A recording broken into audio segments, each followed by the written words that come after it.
here. Thank you for taking the time to come to Millburn Primary School.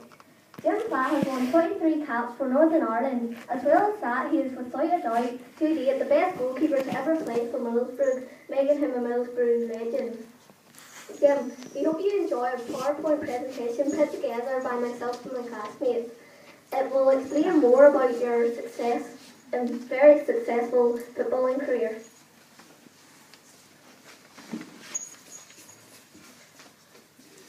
The football legend, Jim Platt.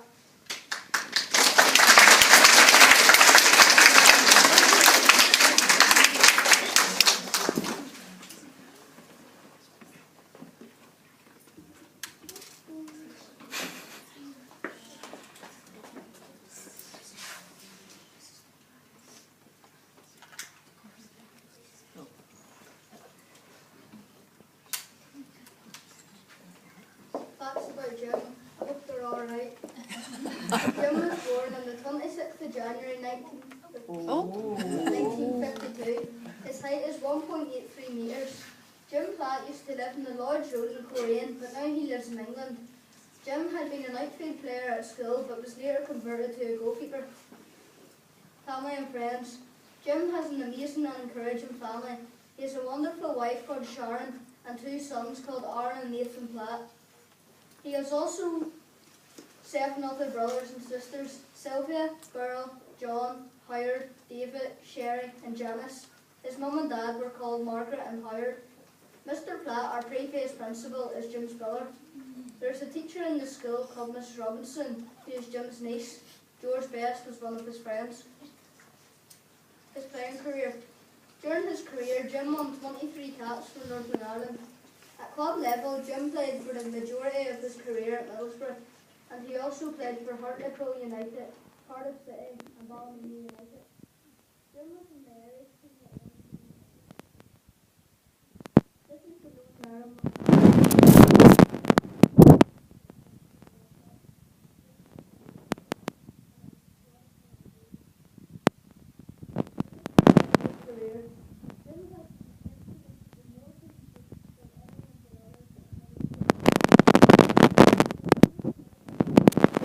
Winning Borough Player of the Year in 1972 and again in 1981, when he was also voted North East Player of the Year.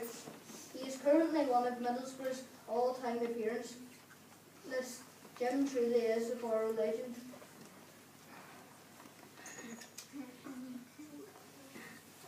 With his unbelievable talents, Jim was an outstanding goalkeeper with great reflexes, dives, saves, and just an all-round legend for Middlesbrough FC. His manager career.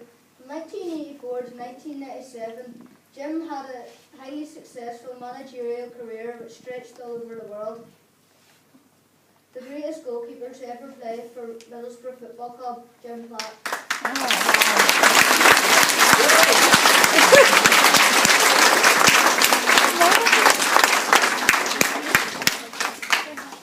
We will now have a short interview.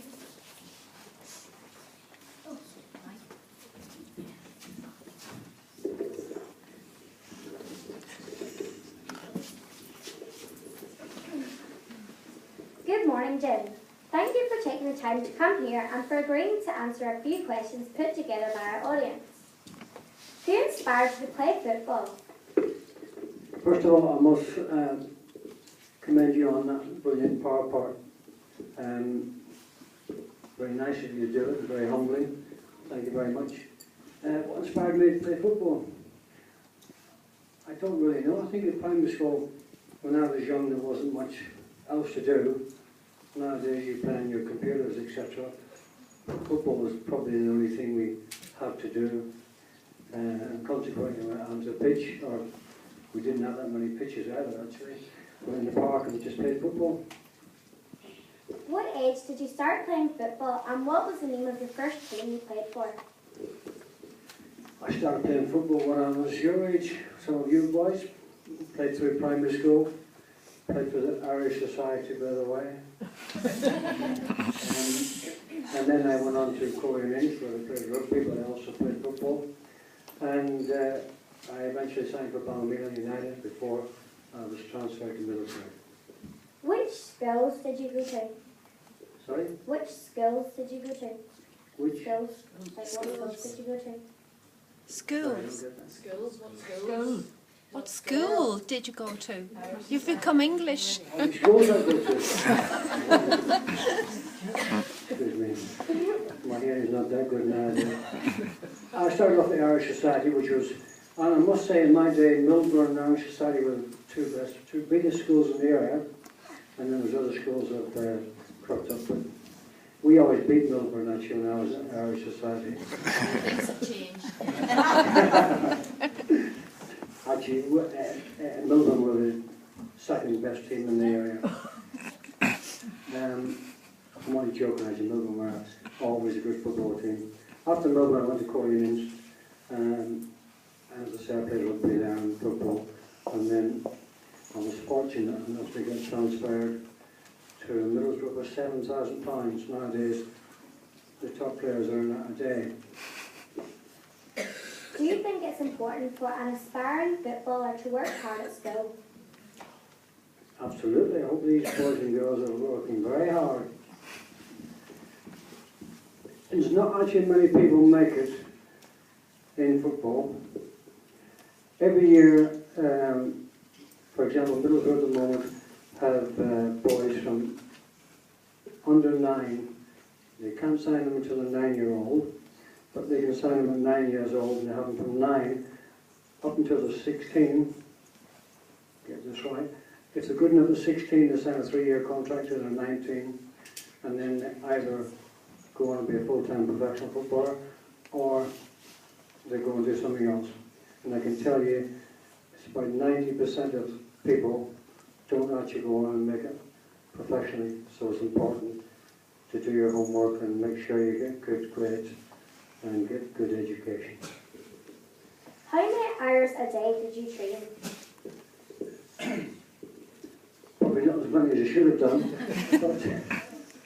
But, normal football hours in a day, we used to train from 10 o'clock to 12 o'clock. And then we had the rest of the day off. We normally had Wednesdays off as well. And so we didn't work that much, but we worked Saturdays. Saturdays was our biggest day. I mean, for example, in Middlesbrough, if we played a London team, we'd travel on the bus on a Friday morning. Bus journey down in London would be 5 or 6 hours. Arrive in London, have dinner, go to bed. Next day, go have breakfast, play the match 3 o'clock, and then travel back on the Saturday night. And we wouldn't get back on the Saturday night until about 12 or 1 o'clock in the morning. How did you get to be a professional footballer? A lot of practice, a lot of hard work, but mainly practice. There's only 2 ways you can become a better footballer, and that's lots of practice and watching better players play and copying those players. So if you want to be a professional footballer, you've got a dedication as well. You've got to work hard, train hard, don't miss any training sessions, and you need a little bit of luck as well. Why did you decide to become a goalkeeper and not an outfield player? Quite simple, I was a better goalkeeper. Is it difficult to captain a team? Yes, I was captain of Middlesbrough, and it's not ideal for a goalkeeper to be captain because you're shouting instructions away up the field. It's probably better someone in midfield at the back to be captain. I enjoyed my time as captain because I could tell people what to do, and I like to think that I made a good captain, but I must say a captain was a better outfield player. Did you ever think you would achieve this level of fame and skill? You always hope to do it. I think most boys, when I played, wanted to be a professional footballer, and I think there's quite a few boys in here, and girls, by the way, are playing professional football now as well. So, probably quite a few boys in here would love to be a professional footballer. As I said 5 minutes ago, very, very few actually make it. So I was very fortunate that I went ahead and made it. Have you ever scored a goal? lots of goals. Lots of goals in practices. I actually scored a hat-trick in Middlesborough reserves one day. So I was a reasonable outfield player as well. How did it feel when you played for Northern Ireland? To me, to play for your country is the biggest thing you could win. I think nowadays playing for your country doesn't mean as much as when I played. There's too many people nowadays, too many English people, if they're not good enough to play for England, they look and see if they can play for somebody else. But to me, when I played for my country, when you stood there and the national anthem was being played, you realised at that particular moment you were the best at what you did. Who are the best players you've played against and with? Lots of players I played against. Kenny Dalglish was manager of Liverpool. He was one of the best players I played against. George Best, you've got a photograph on your PowerPoint there. He is the best player I ever played with. What is the best team you've played for? Well, I mostly played for Middlesbrough, so that's the best team I played for. But when Northern Ireland went to the World Cup in 1982, this function tonight is for when we went to the World Cup in 1986. But we were a better team in 1982, and we reached the quarter-finals in 1982. What was your most memorable game? The first time I played at Wembley, I think it's probably my most memorable game. That was for Northern Ireland against England. England normally beat us, and they did beat us, but it was only 1-0.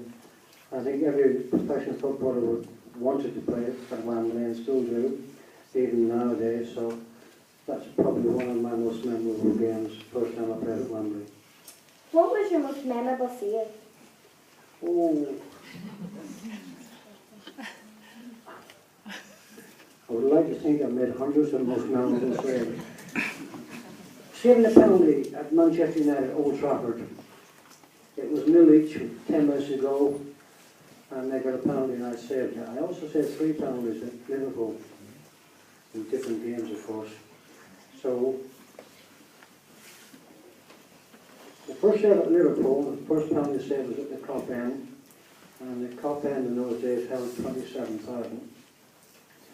The save at Man United was important because it was 0 each at the time. So, probably those are 2 of the best. If you could change anything about your football career, what would it be? I would love to have played in an FA Cup final at Wembley again. That wasn't my fault. The players I played with weren't good enough to get there. So, it's a team game, and if your team's not good enough, you won't get there. The furthest we ever got in the FA Cup was the quarter-finals, so it would have been nice to play in an FA Cup final. What do you do now? What do you do now? What do you do now? What do you do My job now? I'm semi-retired now, but I work at Middlesbrough Football Club. I host one of the rooms on the Saturday at all the home matches, and I enjoy that, particularly this season because Middlesbrough had a good season. And I also go into schools in the afternoon and coach some children's football schools. The most important question has been saved for last, Jim. Who is the best squash player between you and Winston? Who's the best what? Squash player. A squash player. Between you and Winston? He doesn't play squash anymore, so I have to say I'm the best. Thank you, Jim. It was a pleasure to interview you and learn more about your hugely successful career. Thank you very much.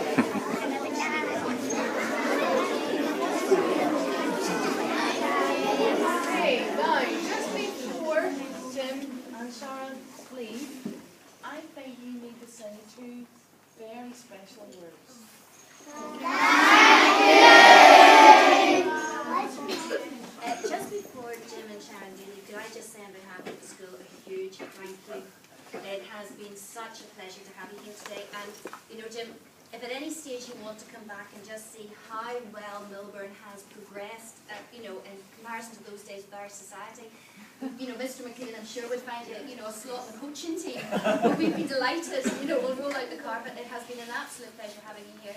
I think by the children's reactions and the questions that you've been asked, you can see that they were so excited about you coming. We wish you all the best for tonight. And please feel free to come back at any stage. You know, we do feel that you're part of the Millburn family anyway, so you know, it has been a pleasure. Thank you.